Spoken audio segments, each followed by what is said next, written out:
let me guess.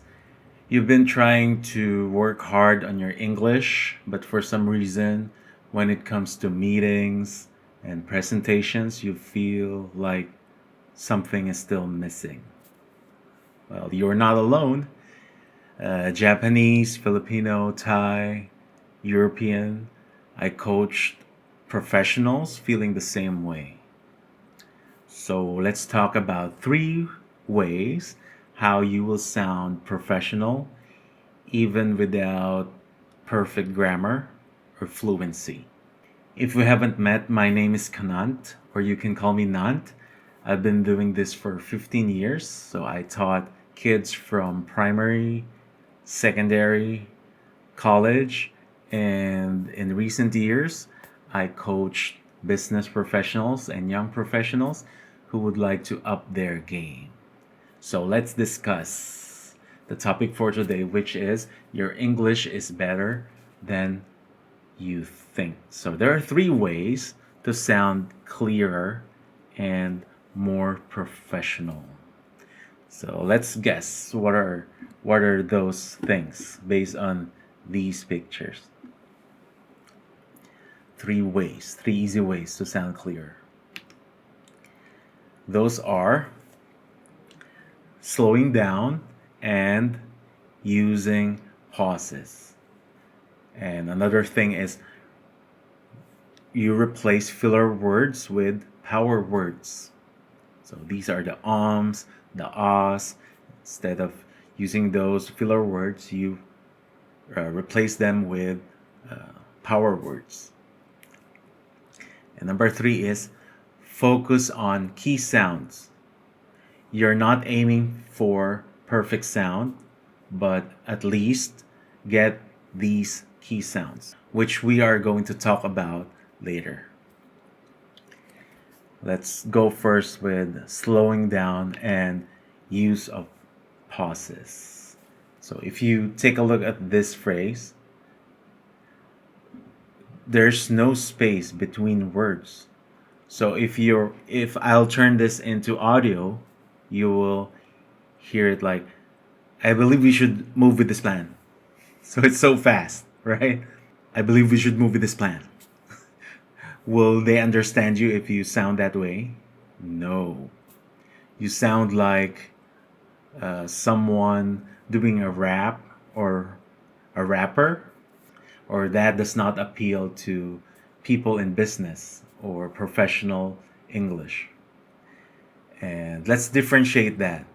Instead of saying the whole thing all together, there should be some kind of cadence. We call it cadence. So we can say, I believe we should move forward with this plan. So see the difference? There's a difference between the red one and this one. I believe we should move forward with this plan. Now, in order for you to progress, I would like you to say this phrase by yourself. So I'll give you time.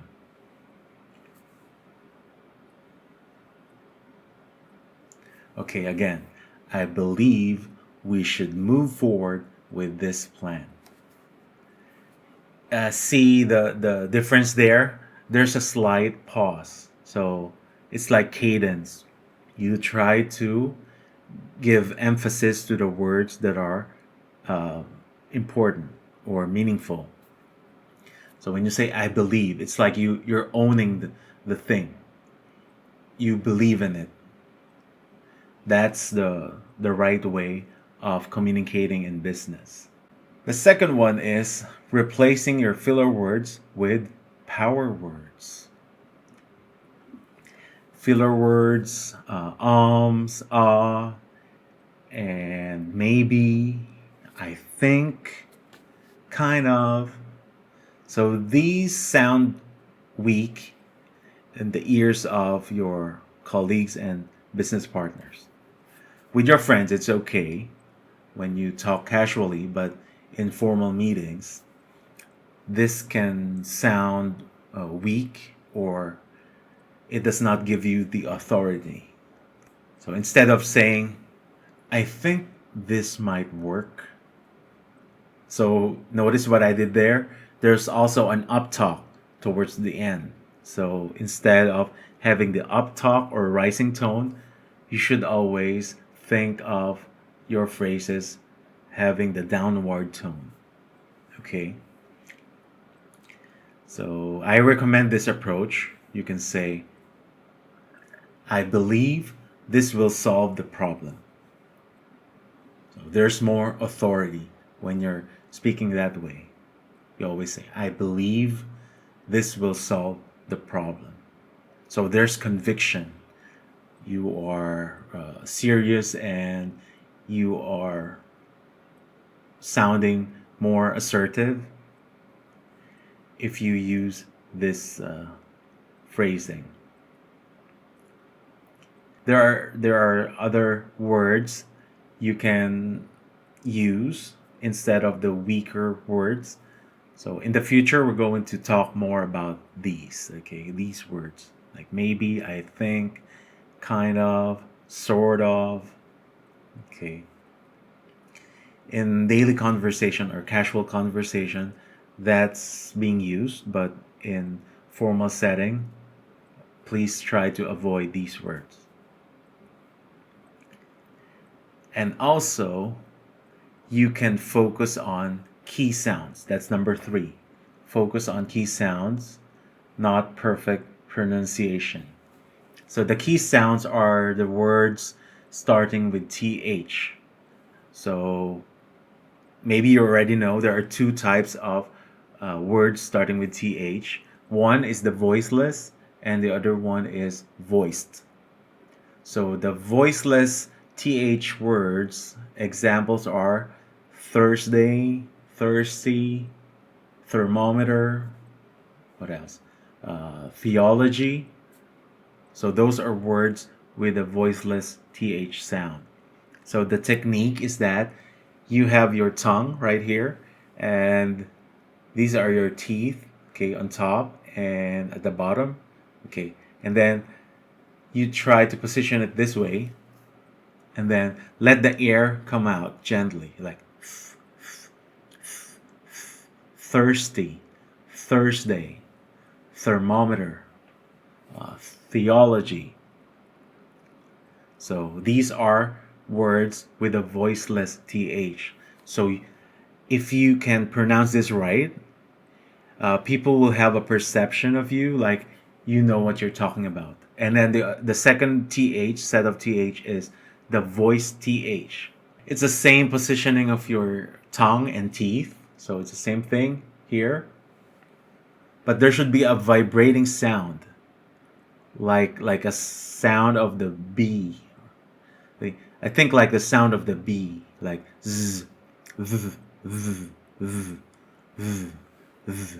So examples are these, this, those, that, there. So those are words with a voiced TH. So there's a difference. Thursday, those, they sound different, okay? But if you can pronounce these key sounds correctly, people will think and they will have a perception that you know what you're talking about. So it gives you that credibility that you're looking for. If you say think instead of think, so people will understand you, but you'll sound less polished. And if you're trying to close a deal, like a $2 million deal, and you sound weak, that will hurt your credibility. So there's a chance that people will not sign up or take advantage of the offer you're giving them. Okay. So let's go to the embarrassing but funny pronunciation mix up. Okay, so these are funny scenarios. On one client call, I said, let's focus on the sheets. Okay, so that's supposed to be the phrase. Let's focus on the sheet. So maybe they are looking on a Google sheet, And there are times that you pronounce it wrong. So instead of sheets, it will be shit. So I'm going to beep that sound so that YouTube will not take down this video. So you know what I'm talking about. So instead of saying sheets with a long sound, it sounds shorter, like shit. So let's focus on the shit.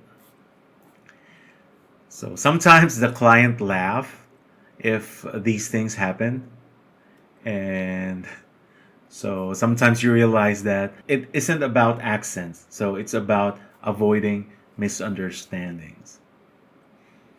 And I want to share this very uh, memorable thing that happened to me like many years ago. I was applying for a job and I was starting a business, but on the side, I wanted to have like an extra income just to support myself and my family.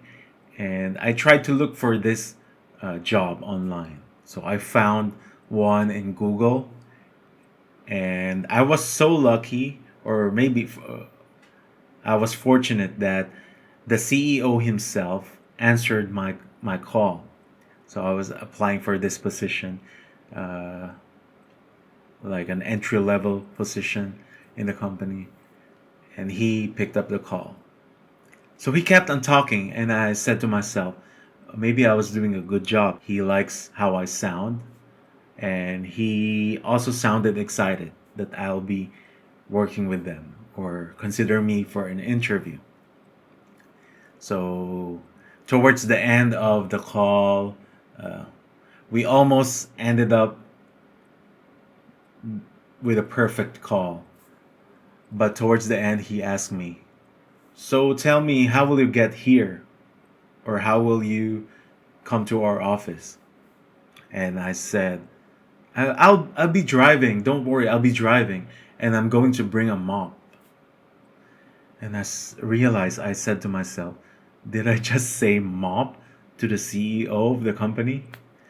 Good thing he's cool and we laughed about it. But that was the time that I realized that a small pronunciation mistake can change the whole meaning of or the context of what you're saying. So I was thinking maybe it was just I was applying as a janitor instead of someone who will who would like to take a blue collar job. Imagine if you're applying for a job at Google and you are this navigation expert, and you will ask them to send you to the Google mop department. They might assign you to the janitorial section. You will end up being a janitor. So I said mop instead of map. So imagine that small slip of the tongue. It changed the whole meaning. So that's my biggest lesson with that conversation. I realized that these small slip ups or slip of the tongue can totally change the meaning of the phrase or the context of what you're trying to say. You need to focus on being clear and being understood. To recap, three things in order for you to sound more professional without needing perfect grammar or fluency. Slow down. Slow down and use pauses. Don't underestimate the power of pause because it gives you time to think, and it gives you this power to give emphasis to the right words that you would like to express in order for your colleagues or your business partner to get your point. Number two, replace fillers with power words. So try to avoid I think, kind of, sort of. Instead, use words that are more meaningful. Like I believe, I recommend doing this.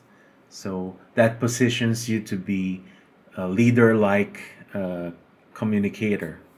Focus on key sound and don't aim for perfect pronunciation for at first. Okay, I'm not saying that you will not aim for the perfect pronunciation. Through time, you'll be able to develop that, but at least try to pronounce the key sounds, especially the words with th, voiceless th, and voice th. The voiceless th are the words with the soft th, like Thursday, through, thermometer, and voice th, those, this, these, that, there. So these are the 3 simple things that you can start doing today for you to develop your communication skills. Confidence is not born in a textbook or a grammar book. You need to get out and communicate with real people. I know there's ChatGPT, but nothing beats the real practice with real people who can give you feedback instantly. Like when you make a mistake, I can tell you that you made a mistake in this section, and experiences. ChatGPT, it doesn't have any experience.